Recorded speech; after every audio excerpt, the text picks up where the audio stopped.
ഇനി അഭിമാനത്തോടൊപ്പം ആത്മവിശ്വാസവും. മികവാർന്ന സേവനങ്ങൾ കൊണ്ട് ഓരോ ആഘോഷവും ധന്യമാക്കി. ലനോറ, പാണ്ടിക്കാട് റോഡ്, വണ്ടൂർ. തെരഞ്ഞെടുപ്പ് പെരുമാറ്റച്ചട്ടം നിലവിൽ വന്ന സാഹചര്യത്തിൽ വഴിക്കടവ് സംസ്ഥാന അതിർത്തിയിൽ തെരഞ്ഞെടുപ്പ് ഫ്ലൈയിംഗ് സ്ക്വാഡ് പരിശോധന ശക്തമാക്കി. തെരഞ്ഞെടുപ്പിൽ അനധികൃതമായി പണം, മദ്യം, മയക്കുമരുന്ന് ഉപയോഗിച്ച് വോട്ടർമാരെ സ്വാധീനിക്കുന്നത് തടയാനാണ് ഫ്ലൈയിംഗ് സ്ക്വാഡ് വാഹന പരിശോധന കർശനമാക്കിയത്.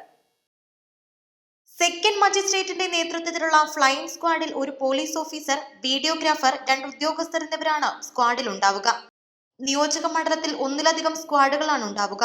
ഇതിൽ സെക്കൻഡ് മജിസ്ട്രേറ്റ് ഷക്കീലയുടെ നേതൃത്വത്തിലുള്ള നമ്പർ 1 സ്ക്വാഡാണ് ബുധനാഴ്ച വഴിക്കടവ് ആനിമറയിൽ പരിശോധന നടത്തുന്നത്.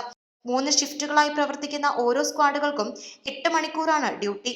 ₹1,00,000 മുകളിൽ പണം കയ്യിലുണ്ടെങ്കിൽ കൃത്യമായ രേഖകൾ ഉണ്ടായിരിക്കണം.